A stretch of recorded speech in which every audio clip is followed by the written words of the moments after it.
সে আজিমে ফেরেশতাদের সামনে একটি প্রস্তাব পেশ করলেন, আমি আমার কায়নাতের পৃথিবী নামক জায়গায় আমার কিছু বান্দা বিশেষভাবে সৃষ্টি করতে চাই, যারা আমার প্রতিনিধি হয়ে কাজ করবে।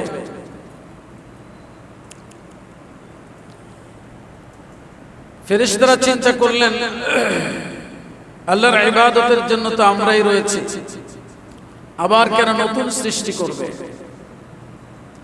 সেজন্য তাদের মতো করে তারা একটা মত পেশ করলেন। আল্লাহ তাআলা বললেন, ইন্নী আ'লামু মা লা তা'লামুন, আমি যা জানি তোমরা তা জানো না।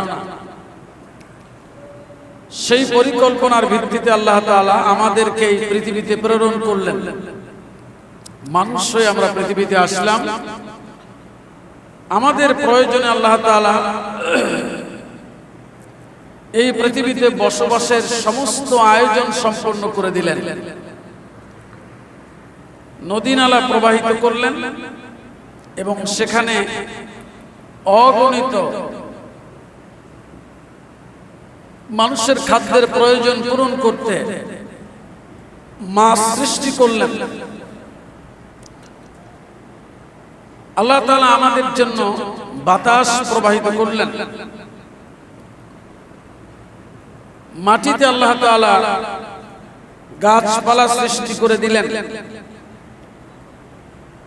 এবং মাটি থেকে আমাদের জন্য যাতে ফসল উৎপন্ন হয় সেজন্য তিনি মাটির মধ্যে উর্বরতা সৃষ্টি করে দিলেন এবং এক অসাধারণ নিয়মের মধ্য দিয়ে তিনি এক এক জায়গায় এক এক সময় বৃষ্টি বর্ষণ করে আমাদের খাদ্যের প্রয়োজন পূরণের জন্য আল্লাহ তাআলা ফসল উৎপন্ন করে দিচ্ছেন। সূর্যকে একটা নিয়মে উদয় করছেন, আর একটা নিয়মে এর অস্ত হচ্ছে, একমাত্র আল্লাহ পাকের হুকুমে। এভাবে আমাদের জন্য সমস্ত আয়োজন করলেন। আল্লাহ তাআলার কাছে আমরা ওয়াদা করে এসেছিলাম, আমরা শুধুমাত্র আপনার গোলামি করব, আর কারো গোলামি করব না। আমাদের এই প্রতিশ্রুতি ঠিক রাখবার জন্য আল্লাহ তাআলা এই মানুষের মধ্য থেকে একদল মানুষকে আল্লাহ তাআলা বেছে নিলেন, যারা মানব সম্প্রদায়ের মধ্যে সবথেকে উন্নত চরিত্র সম্পূর্ণ, নিখুঁত চরিত্রের অধিকারী এবং তারা মানুষের মধ্যে সবথেকে বেশি জ্ঞানী, সবথেকে বেশি বিচক্ষণ এবং সবথেকে বেশি দরদী। এই মানুষগুলিকে আল্লাহ তাআলা বাছাই করে নিলেন। আমরা যে ওয়াদা আল্লাহর সঙ্গে করে এসেছিলাম সেই ওয়াদাকে তাজদীদ, নবায়ন করে যাতে আমরা আমাদের ওয়াদা পূরণ করতে পারি, সেজন্য এদেরকে আল্লাহ তাআলা নাম দিলেন নবী এবং রাসূল। সঙ্গে তাদেরকে দিলেন আকাশ থেকে হিদায়াতের বাণী সম্বলিত কিতাব। এই মহান পথ প্রদর্শকদের ধারা শুরু হলো বাবা আদম আলাইহিস সালামের মাধ্যমে, আর শেষ করলেন নবী মুহাম্মদুর রাসূলুল্লাহ সাল্লাল্লাহু আলাইহি ওয়াসাল্লামের মাধ্যমে 1,24,000 নবী এবং রাসূল এই ধারায় কাজ করলেন, যার সর্বশেষ ছিলেন নবী মুহাম্মদুর রাসূলুল্লাহ। এই যে কায়নাতকে আল্লাহ তাআলা সৃষ্টি করলেন, কেন? আল্লাহ তাআলা বললেন, মা খালাকাল্লাহুস সামাওয়াতি ওয়াল আরদা ওয়া মা বাইনাহুমা ইল্লা বিল হাক্কি ওয়া আজালিন মুসাম্মা। আল্লাহ তাআলা আকাশ, রাজ্য এবং জমিন এবং এই দুইয়ের মাঝে যা কিছু আছে, উপরে আকাশ, নিচে জমিন এবং এই দুইয়ের মাঝে যা কিছু আছে, এই সবগুলো এক মহান উদ্দেশ্যে পরিকল্পিতভাবে সৃষ্টি করেছেন। ওয়া আজালিন মুসাম্মা, এবং একটা নির্দিষ্ট সময়ের জন্য তিনি সৃষ্টি করেছেন। সময়টা ফুরিয়ে যাবে। ওই যে আমাদের সামনে প্রতিদিন উদয় হচ্ছে সূর্যটা, যেটা আল্লাহ একটা নিয়মের মধ্যে তাকে বেঁধে দিয়েছেন।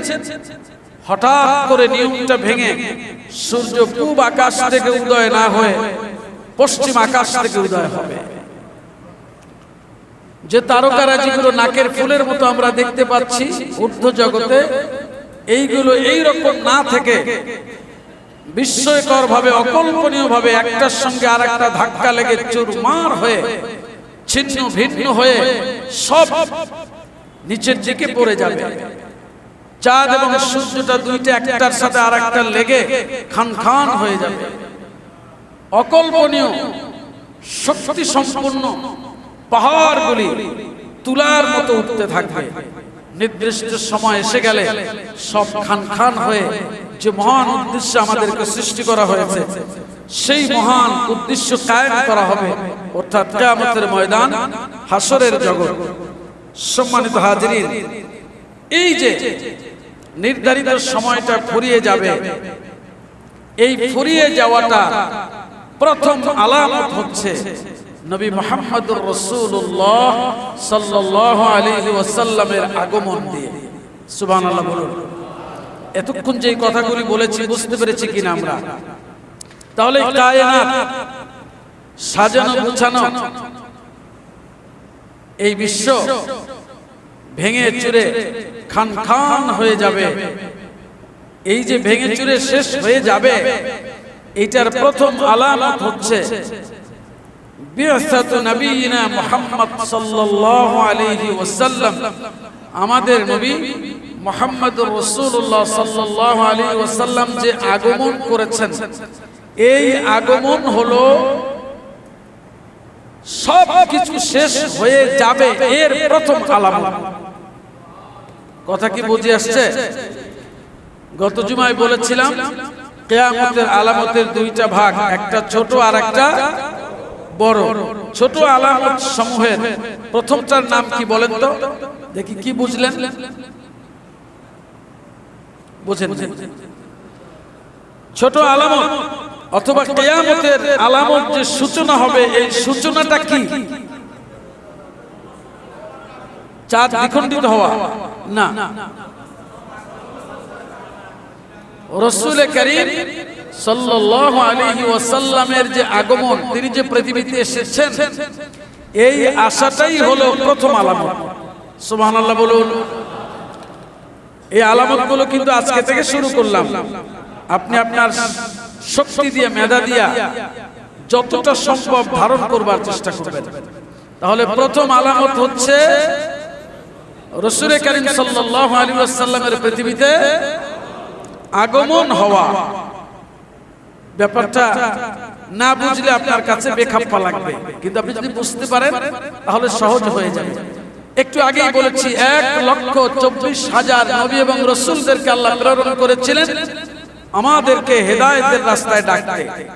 এই ধারাটা শুরু হয়েছিল বাবা আদম আলাইহিস সালামের মাধ্যমে, আর শেষ হয়েছে আল্লাহর রাসূল এবং কিয়ামত। আমাদের নবী এবং কিয়ামত, এর মাঝখানে আর কোনো নবী নাই। তার মানে নবুয়তের মতো মহান ধারা শেষ, মানে আকাশ থেকে মানুষের জন্য যে পথ নির্দেশনা আসতো ওহীর মাধ্যমে, এই ধারাটা শেষ হয়ে যাওয়া মানে এই পৃথিবী, এই কায়নাতকে আল্লাহ আর রাখতে চান না। কথা কি বুঝে আসছে প্রিয় ভাই সব?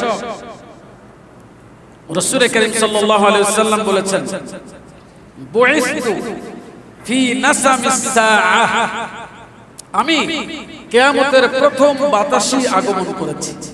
সুবহানাল্লাহ বলুন। অর্থাৎ আমি মুহাম্মদের আগমন, এইটা কিয়ামতের প্রথম বাতাস। আরেক জায়গায় রাসূল বলেছেন, আনা ওয়াস সাআতু কাহাতাইন, বুইসতু আনা ওয়াস সাআতু কাহাতাইন। আগেও বলেছিলাম, আবার বলছি, শাহাদাত আঙ্গুল এবং মধ্যমা, এই দুই আঙ্গুলকে আল্লাহ রাসূল এরকম করে বলেছেন, আমি এবং কিয়ামত এই দুটি আঙ্গুলের মতো। বুঝেন নাই? আমি এবং কিয়ামত এই দুটি আঙ্গুলের মতো।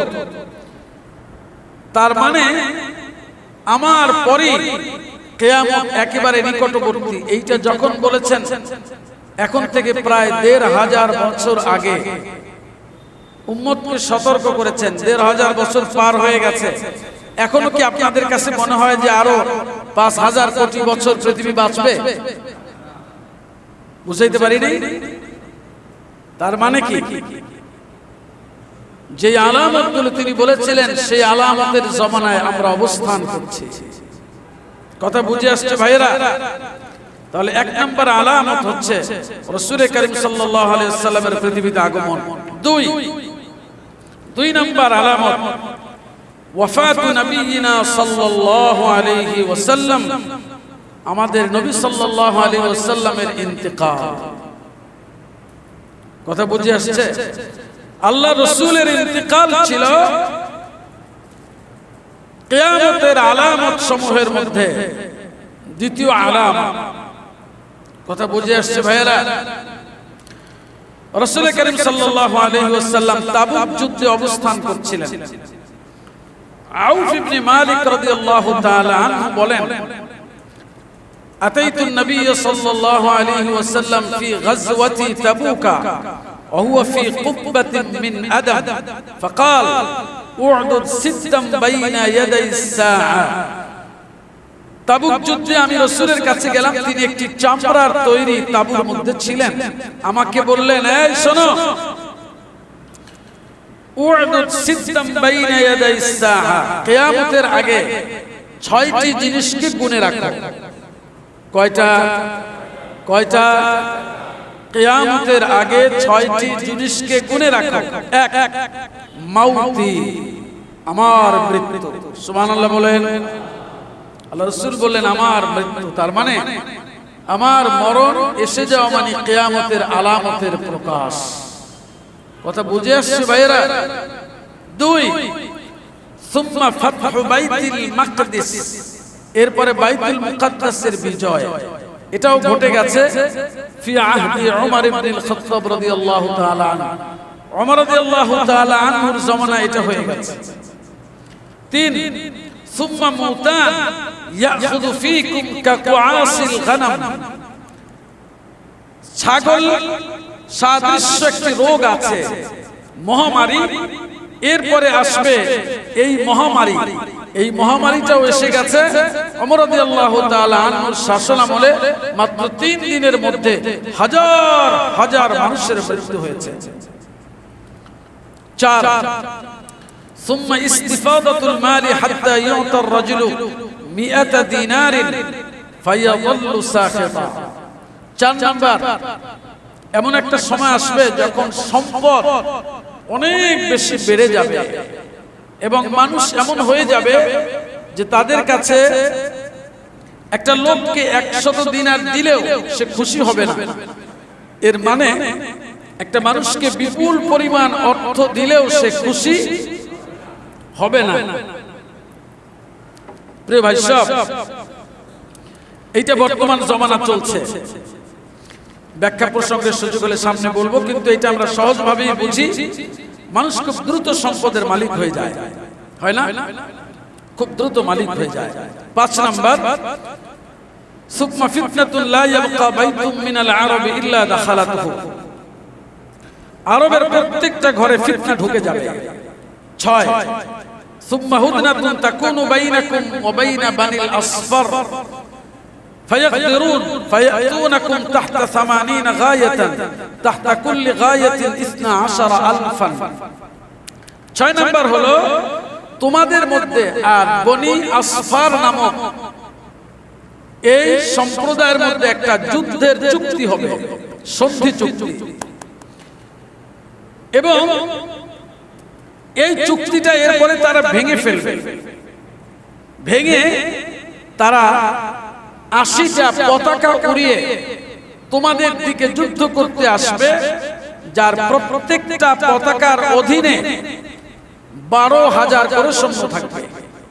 কত হাজার? ১২,০০০ করে সৈন্য থাকবে। ৮০টা পতাকা, যার প্রত্যেকটার অধীনে কত? ১২,০০০। সংখ্যাটা দাঁড়ায় ৯,৬০,০০০। এইটা আসবে। গবেষকরা বলছেন এই যে বনিল আসফার দ্বারা রোম বোঝানো হয়েছে, আর রোম মানে হলো বর্তমান ইউরোপ আমেরিকা। কথা কি বুঝে আসছে ভাইরা? কয়টা হইল? 6টা। এই 6টার মধ্যে রাসূল করিম সাল্লাল্লাহু আলাইহি ওয়াসাল্লামের মৃত্যুটা ছিল সাহাবায়ে কেরাম এবং উম্মতের জন্য সবচেয়ে বড় মুসিবত। হাদিসের মধ্যে এসেছে আল্লাহ রাসূল আলাইহিস সালাতু ওয়াসসালাম যেদিন মদিনায় এসেছিলেন হিজরত করে, আযা মিনহা কুল্লু শাইইন, সব কিছু সেদিন প্রত্যেকটা জিনিস জ্যোতির্ময় আলোকিত হয়ে উঠেছে। আর যেদিন আবার আল্লাহ রাসূল ইন্তিকাল করেছেন, আযলামা মিনহা কুল্লু শাইইন, প্রত্যেকটা জিনিস অন্ধকারাচ্ছন্ন হয়ে পড়েছিল। এবং এটি সাহাবায়ে কেরাম দেখেছিলেন। এটা ছিল সবথেকে বড় মুসিবত। আর এই মুসিবতকে আল্লাহ রাসূল বলেছেন কিয়ামতের আলামত। দুটি আলামতের কথা বলেছি কিয়ামতের। এক, আল্লাহ রাসূল আলাইহিস সালাতু ওয়াস সালামের পৃথিবীতে আগমন, 1 নাম্বার। 2, রাসূল করিম সাল্লাল্লাহু আলাইহি ওয়াসাল্লাম পৃথিবী থেকে চলে যাওয়া, এটা কয় নাম্বার? প্রিয় ভাই সব, কিয়ামত আলামত সমূহ আমাদের জমানায় এসে যাবে বা শেষ জমানায় প্রকাশ হবে, এইটা শুধু নবী মুহাম্মদ রাসূলুল্লাহ সাল্লাল্লাহু আলাইহি সাল্লাম বলেননি, বরং অন্য সব নবী এবং রাসূলরাও বলে গিয়েছেন। দাউদ, নবী সুলাইমান আলাইহিস সালামের একজন রাখাল ছিল। নবী সুলাইমান আলাইহিস সালামের ছাগল চরাতেন। এই রাখাল একদিন ছাগল চরাচ্ছে মাঠে, আতা আলাইহি যিবুন ওয়া ক্বালা লাহু আ'তিনি নাজাতান, একটা বাঘ আসলো সেখানে। বাঘ এসে রাখালকে বলছে, তুমি আমাকে একটা ছাগলের বাচ্চা দাও খাবার জন্য। কে বলছে? একটা বাঘ। কাকে বলছে? রাখালকে বলছে, আমাকে একটা ছাগলের বাচ্চা দাও, আমি খাবো। فقال له الراعي الغنم لسيدنا سليمان بن داود وما أنا إلا حارس عليها وراعيها। রাখাল বললেন, শোনো, আমি এই ছাগলের মালিক না, এই ছাগলের মালিক হচ্ছেন নবী সুলাইমান আলাইহিস সালাম, আমি হচ্ছি তার একজন রাখাল মাত্র। সুবহানাল্লাহ বলেন। আমি তোমাকে এই ছাগল দিতে পারবো না। فقال له الذئب, বাঘ বলল, اذهب الى سيدنا سليمان واسأله ان يعطيني ناجة। তুমি নবী সুলাইমানের কাছে যাও এবং তার কাছে গিয়ে আমার জন্য একটা ছাগলের আবেদন করো, একটা ছাগলের বাচ্চার আবেদন করো। রাখাল বলল, আমি যদি এখন এই অবস্থায় চলে যাই, তাহলে আখাফু ইদা যাহাবতু তাহজুমু আনতা আলাল গানাম, আমি চলে গেলে তুমি আমার এই ছাগলের পালের উপরে আক্রমণ করবে, এইটা আমি ভয় পাচ্ছি। কে বলল? রাখাল বলল। বাঘ বলল, না, আনা সাআহরিসুল গানাম হাত্তা তাউদা, আমি তোমার এই ছাগল পালের কোন ছাগলকে তো খাবোই না, বরং আমি পাহারাদারি করব যতক্ষণ না পর্যন্ত তুমি ফিরে আসো। সুবহানাল্লাহ বলেন। আর আমি যদি খেয়ানত করি তাহলে আল্লাহ তাআলা আমাকে ছাড়বেন না। রাখাল নবী সুলাইমান আলাইহিস সালামের কাছে অনুমতি চাইতে রওনা করলেন, কিন্তু পথে যেতে তিনি বিস্ময়কর 3টা দৃশ্য দেখলেন। কয়টা? 3টা দৃশ্য দেখলেন। যখন তিনি পথ দিয়ে যাচ্ছিলেন, এক জায়গায় এসে তিনি দেখলেন রাআ বাকারাতান তুরদিউ মিন ইবনাতিহা, একটা গাভী তার বাচ্চার ওলান থেকে দুধ পান করছে। শুনছেন? পথে প্রথম এক বিস্ময়কর দৃশ্য দেখলেন যে একটা গাভী তার বাচ্চা থেকে কি করছে? দুধ পান করছে। রাখাল বলল, ইয়া সুবহানাল্লাহ, মা রাআইতুহা মিসলাহা, এইরকম বিস্ময়কর দৃশ্য তার আমি কখনোই দেখি নাই। একটা গরুর বাচ্চা সে তার মায়ের ওলান থেকে দুধ পান করবে, কিন্তু এখানে মা তার বাচ্চার ওলান থেকে দুধ পান করছে। কি বিস্ময়কর! ঠিক আছে, আমি যাই, নবী সুলাইমান আলাইহিস সালামের কাছে গিয়ে এই বিস্ময়কর বিষয়টির ব্যাখ্যা তালাশ করব। পথ চললেন। ওয়াবাদা কালিল, একটুখানি পরে আরেক বিস্ময়কর দৃশ্য দেখলেন। মনে রাখবেন, গল্পের জন্য গল্প বলছি না কিন্তু। এই চোখ খোলেন, সুবহানাল্লাহ। ঘুমাচ্ছেন কেন? আমি রাতে ঘুমিয়েছি 2:30টায়।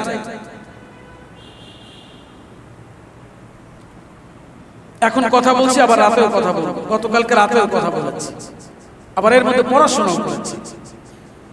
মসজিদে আসেনি যদি মানে আরাম করে ঘুমাতে, তাহলে তার হলো না কিছু। وبعد قليل رأى أشخاصا جالسين وعليهم ملابس بالية ممزقة। আরেকটু সামনে চলে গেলেন, গিয়ে এক জায়গায় দেখলেন কিছু মানুষ বসা, গায়ের কাপড়গুলো ছেঁড়া ফাটা। والذهب مطروح عليه حولهم وبين أيديهم أكياس من الذهب। দেখলেন যে একদল মানুষ, কয়েকজন লোক বসা, গায়ের জামাগুলো কি ছেঁড়া ফাটা, কিন্তু তাদের চতুর্দিকে অনেক স্বর্ণ মুদ্রা ছড়িয়ে আছে এবং কিছু ব্যাগ ভর্তি স্বর্ণ। গায়ের জামাগুলো কি ছেঁড়া ফাটা। وقال في نفسه يا سبحان الله هذه أيضا عجيبة। রাখাল বলল, আশ্চর্যের ব্যাপার, এটাও তো আরেক বিস্ময়কর দৃশ্য। তাদের চারপাশে স্বর্ণ মুদ্রা ছড়ানো, ওয়াহুম ফুকারা, কিন্তু তারা দরিদ্র। দ্বিতীয় দৃশ্য।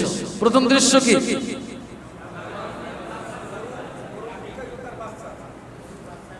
গরু তার বাচ্চা থেকে দুধ খাচ্ছে। দ্বিতীয় দৃশ্য কি? স্বর্ণ মুদ্রা। লোকটা সামনে চলল। فرأى من بعيد النبع ماء جارية وسمع خرير الماء فاتجه نحوها ليشرب ولما اقترب شم رائحة كريهة। আর কিছুক্ষণ দূরে যাওয়ার পরে তিনি পিপাসার্ত ছিলেন। দূরে দেখলেন এক জায়গায় একটা ঝর্ণা দ্বারা প্রবাহিত হচ্ছে, ছোট্ট নদী, এবং তিনি পানি চলবার কলকল কলকল রব শুনতে পেলেন। তিনি পানি পান করবার জন্য কাছে গেলেন, গিয়ে দেখলেন অত্যন্ত স্বচ্ছ পানি প্রবাহিত হচ্ছে।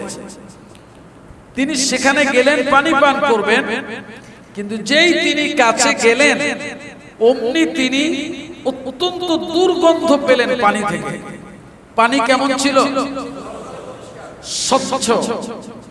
কিন্তু কাছে গিয়ে পান করতে চাইলেন, পানি থেকে আসছে চরম দুর্গন্ধ, এবং তিনি সেটা আর নিতে পারলেন না। সেখান থেকে দৌড়ে পালালেন আর বললেন, মাউন জারিয়া ওয়া বিহাদিহি সিফা।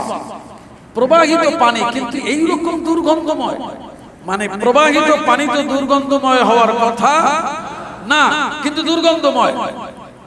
যদি এইটা বদ্ধ পানি হতো তাহলে আমি আশ্চর্য হতাম না, কিন্তু যেহেতু প্রবাহিত পানি, এমন কেন?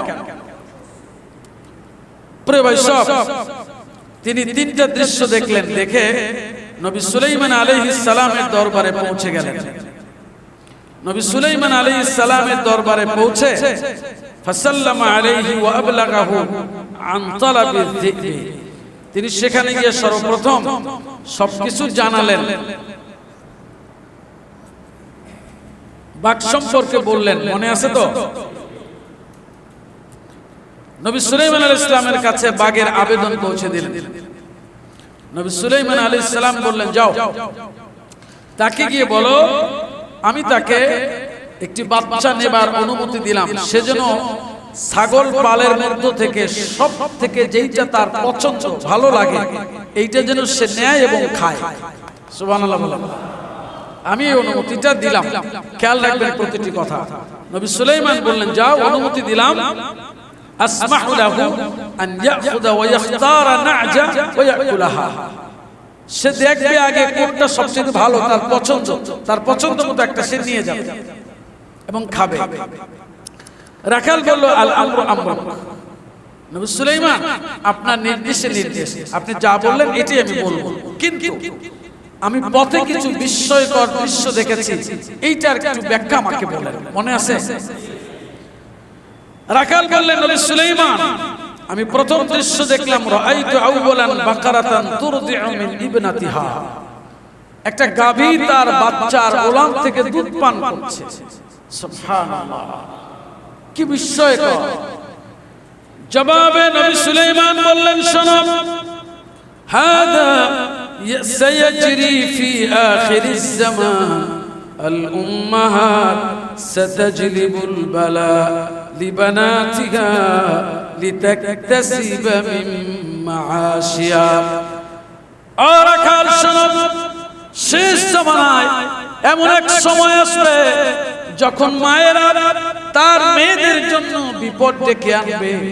এর মানে হলো একটা জমানা আসবে যেই জমানায় মায়েরা তার মেয়েদেরকে পণ্য বানায় দিবে। কথা বুঝে আসে না? লিতাকতাসিবা মিন মাআশিহা, যাতে তাদের আয় থেকে তারা খাইতে পারে। এর মানে হলো কিয়ামতের আলামত সমূহের মধ্যে এটাও একটা জমানা আসবে যখন মেয়েদেরকে রক্ষা করার পরিবর্তে মায়েরা তাদেরকে সাজিয়ে গুছিয়ে পুরুষের জন্য লোভনীয় করে তারপরে ময়দানে ছেড়ে দিবে। এই জমানাটা কি আইছে? কথা কি বোঝেন নাই? এই জমানা কি আইছে না আসে নাই? সাবধান সাবধান, বাপ এবং মা যারা, সাবধান। মেয়েদেরকে পণ্য বানিয়ে তারপরে কতটা আকর্ষণীয় করা যায় সেভাবে আজকে ঘর থেকে বাইরে পুরুষের সামনে উপস্থাপন করা হচ্ছে, ঠিক না? মা যার দিকে কেউ তাকাবে না, সে একটা বোরখা পরছে, আর 16 বছরের একটা মেয়েকে, 18-20 বছরের একটা মেয়েকে সব থেকে পাতলা আকর্ষণীয় কাপড় পরিয়ে তার দেহকে অন্যের জন্য অধিকতর আকর্ষণীয় করে তারপরে রাস্তা দিয়ে হেঁটে যাচ্ছে। ওনার গায়ে বোরখা আর মেয়ের গায়ে নাই।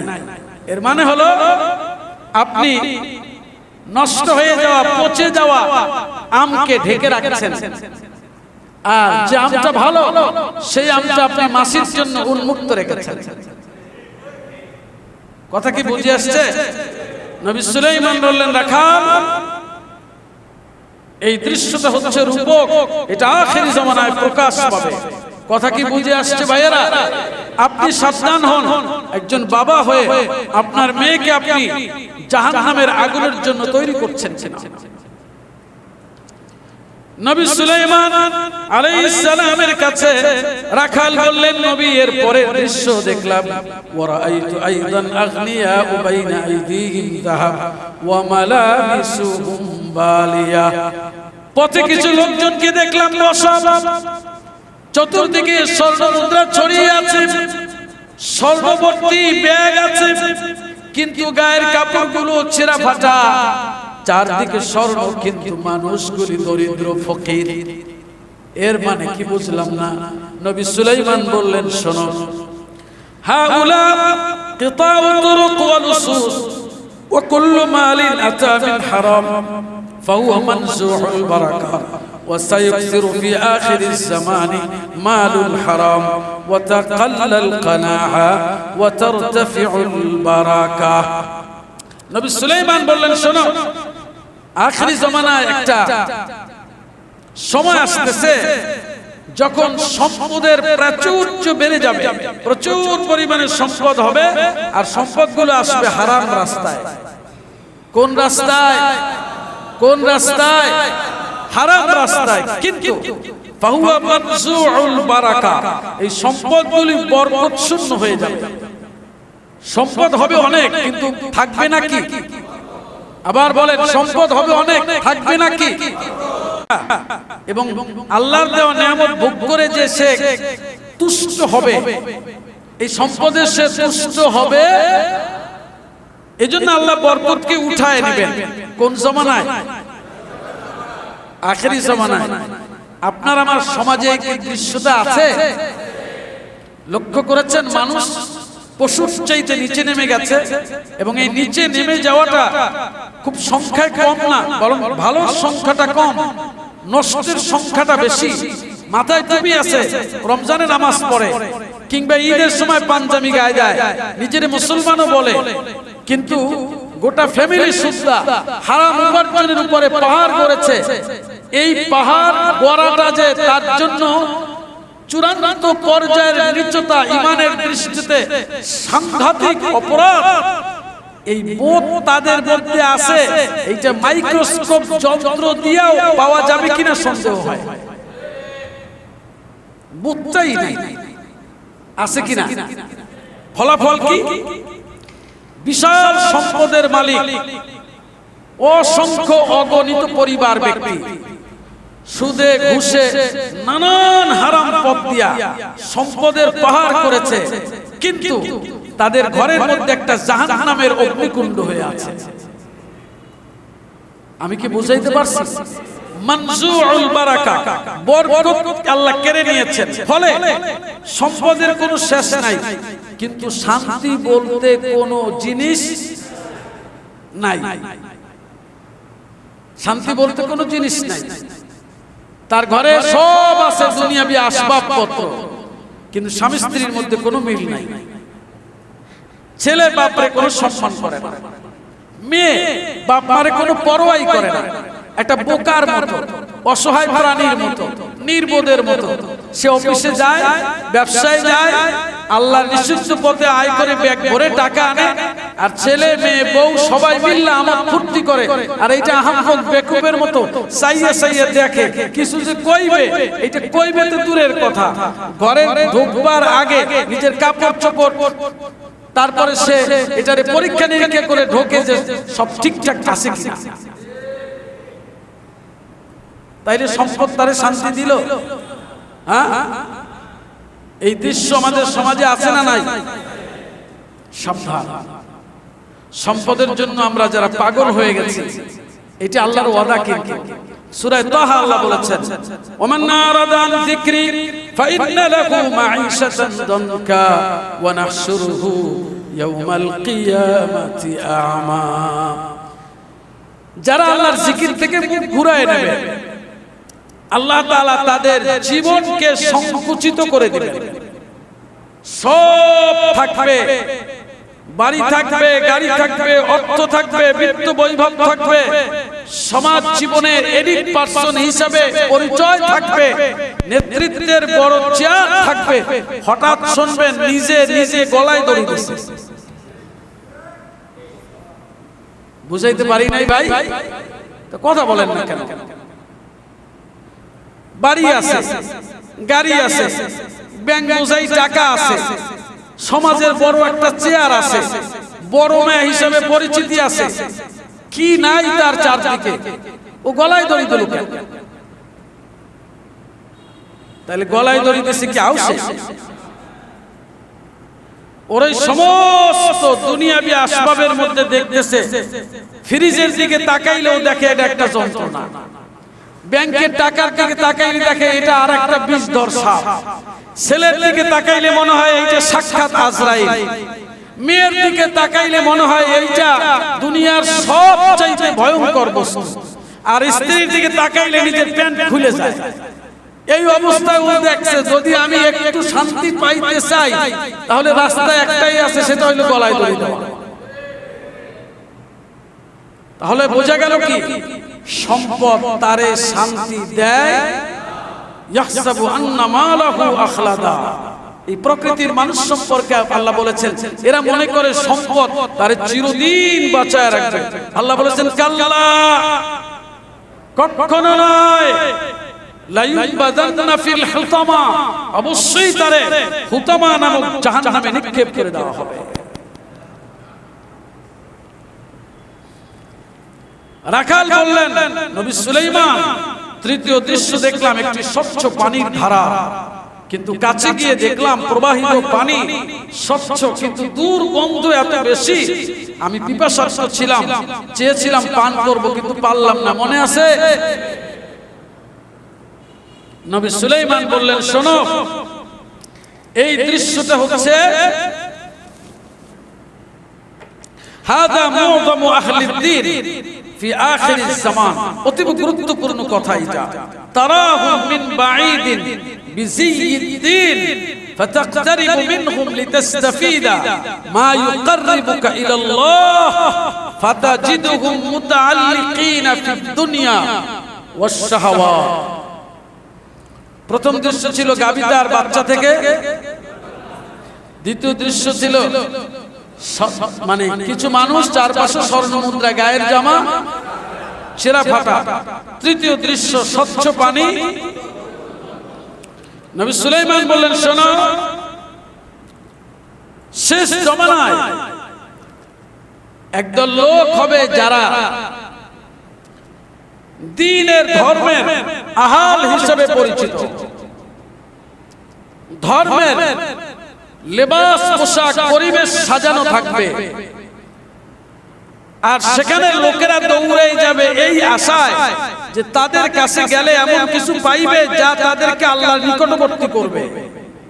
কিন্তু ওই জায়গায় ঢোকবার পরে দেখবে ফাতাজিদুহুম মুতাআল্লিকিনা ফিদ দুনিয়া ওয়াস শাহওয়াত, তাদের কাছে গেলে এদেরকে উপরের চেহারার পরে ভিতরের চেহারাটা পাওয়া যাবে যে এদের এই সব আয়োজন দুনিয়ার জন্য এবং যৌনতার জন্য। এই জমানায় অসংখ্য ভণ্ডের আখড়া আছে, অসংখ্য জায়গা আছে যাদের উপরের লেবাস ধর্ম, কিন্তু ভেতরটা দুনিয়া ছাড়া আর কিছুই না।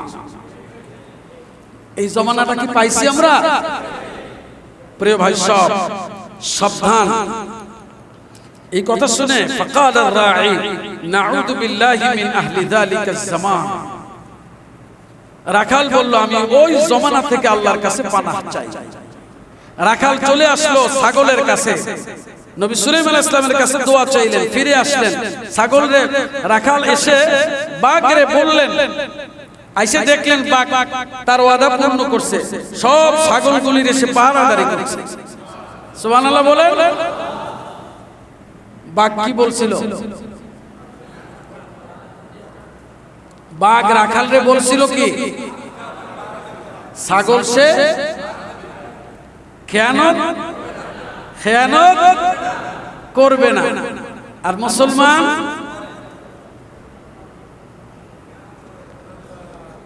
খেয়ানতকারী বাদ দিলে বাকি কি থাকে আল্লাহই জানে। এসে দেখলো বাঘ ছাগলগুলোরে আগলে রেখেছে। রাখাল বলল, নবী সুলাইমান তোমাকে অনুমতি দিয়েছেন, এই ছাগল পাল থেকে তুমি পছন্দ করে একটা বাচ্চা নিয়ে নাও এবং সেটা তুমি খাবে। সুবহানাল্লাহ বলে। বাঘ কি করলো? ফানাদারাত যিবু ইলাল আগনাম ফারাআ নাজাতান জানিবা মারিদা ওয়া দাঈফা ফাআখাযাহা। বাঘটা ভালো করে নজর দিয়ে দেখলো চারপাশে একটা অসুস্থ দুর্বল একটা ছাগলের বাচ্চা আছে, এইটা কি সে ধরে নিল। সুবহানাল্লাহ বলেন। রাখাল বিস্মিত হলো, বলল, লিমা ইখতারতা হাযি। আশ্চর্য হয়ে বাঘকে বলল, তুমি এই দুর্বল অসুস্থ বাচ্চাটারে নিলে কেন?